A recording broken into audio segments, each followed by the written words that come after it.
Hi, my name is Tim Olafson. Welcome to the Another Child Foundation prayer newsletter.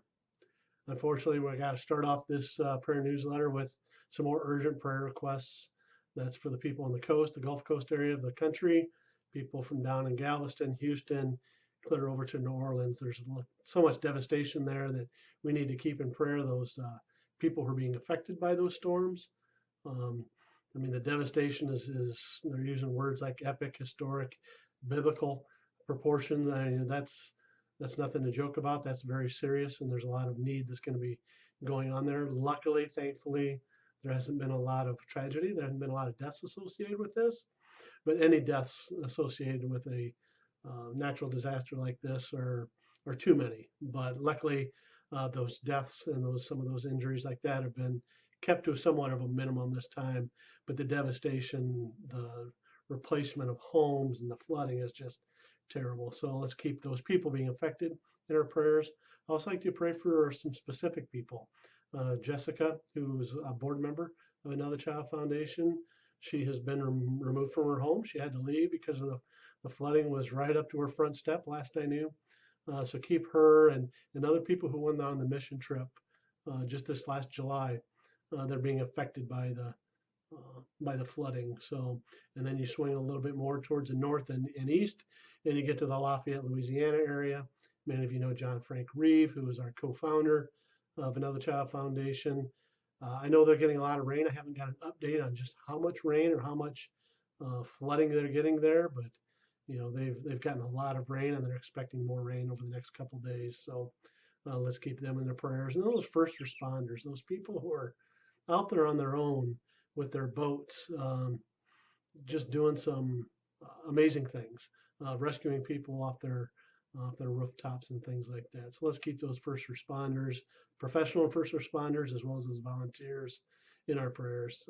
Lots of need down there. So Another Child Foundation is, um, really committing ourselves to praying for these people and things like that. So let's keep those people in our prayers.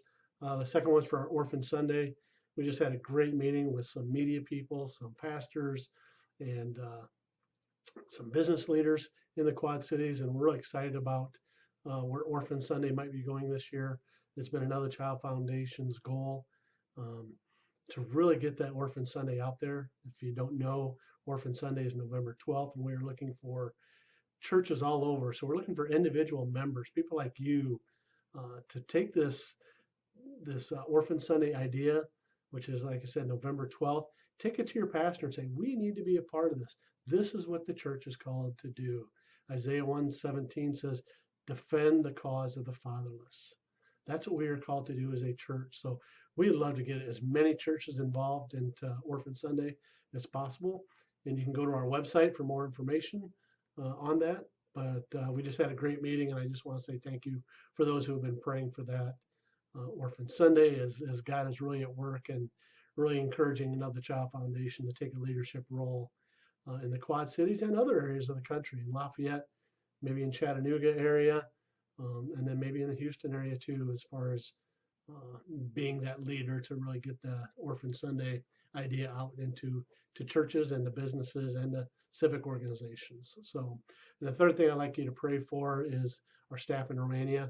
They're just returning. August is kind of a hands-off month there. They get to totally separate from their jobs and to go and rest and relax and try to renew themselves so that when September 1st comes, that they are ready to plug back into their jobs. And I know our children at the Point of Hope Center will be starting school again on September 11th. So I know that's going to be a big day, and the teachers will have some work to do between September 1st and then to get their classrooms ready and things like that. But I think that is all I had this week. So let's keep the people on the Gulf Coast in our prayers. And then also that Orphan Sunday event, if you want to learn more about that, go to our website. Facebook page will be populated with an Orphan Sunday stuff also. So anyway, I hope you're having a great week. Hate to say this, Lafayette and Houston people, but the weather here in Illinois has been good. But we've been blessed, but we're blessed so we can bless others. So I know the people in the Midwest, a lot of people are headed down south with different supplies and things like that. I was talking with a lady today who was packing up a car and headed down south. So it's amazing to see how the country comes together with all the division in this world. It takes a natural disaster, unfortunately, to see the country come together. But God is at work there, and I know that. And anyway, I just want you guys to have a good week, and I will catch you next time. Thanks. Bye.